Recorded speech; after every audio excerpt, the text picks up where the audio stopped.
just when we think that things can't get even more depraved, we get seen that things can indeed step up a level. And this is with Quinton Simon's family. I can't get my head around it.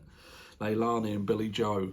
So they're out at a time when law enforcement, FBI, they're going through this search to find this little boy who is apparently being discarded like a piece of trash and sent to a refuse site. They're out partying. They're out partying, drinking, racking up a $300 bill and flirting with waiters. I'm not 100% sure, but I think this is quite possibly one of the most piss-taking things that I've ever seen. How can this be where we are in 2022? That someone can admit to doing something. Okay, they've admitted to it. She has said, this is what I did. And she's allowed to go out and to drink and to have fun while they're searching for a child. I am in shock. I'm actually speechless. What we have seen throughout this is nothing but lies.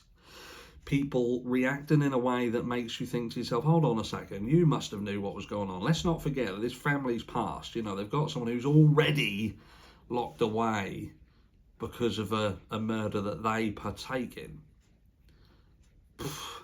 The namesake of Quintin himself. He's named after his uncle, who is indeed incarcerated for murder. We've got a situation where you've got arguments between Billy Joe, the fucking babysitter. You can't tell me that this woman didn't know what was going on. Not the babysitter, but the grandmother. She knew what was going on. She knew. And that's in my opinion, of course, but these reactions that you're seeing and the attacks on the babysitter, to me, that was deflection. That was trying to push guilt elsewhere, but obviously the text messages, etc., that was sent to tell the babysitter that she wasn't needed that day, well, there you go. That got her out of the equation, didn't it? I truly hope that this little boy gets justice. I truly do. Because at the moment, it's an absolute mockery. It's as if they're thinking to themselves, look, we're going to get caught or something's going to get found out and we're likely not to be able to do this, so let's make the most of the time that we've got left. And I still don't understand why law enforcement can't just pull them in. I said this in the comments the other day, and people were saying, look, once they bring them in, they only get one chance to bring them in. But let's not forget, she's admitted to putting him in the trash and sending him there. Do you know what I mean? I don't get it. I genuinely don't get it. It's almost like justice is too much about dotting the I's and crossing the T's. Years and years ago, that didn't happen that way. Do you know what I mean? You just grab someone, put a rope around their neck and hang them from a tree. And in certain cases, and I know this is going to be controversial, sometimes I just think that's the best way. Why should taxpayers fund this game of chess to get justice?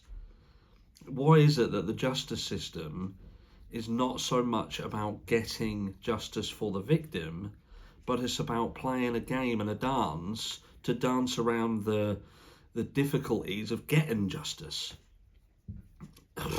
And the fact that if you've got money, you can escape it. I've seen it myself. I've known people who have killed people, and because they have money, they have walked. Subsequently, karma got them, and they were killed in a motorcycle accident a few years later. But the fact they had money got them off it. And we're seeing in the US consistently where there are victims, and it's pretty much, we can't do anything about it. We know they did it, but we can't do anything about it until this happens, or if that happens. What does that do for this little boy?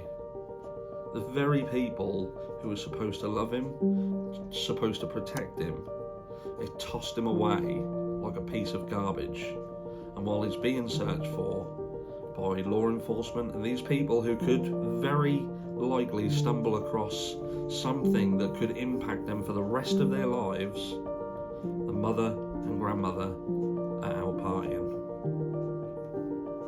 Make that make sense?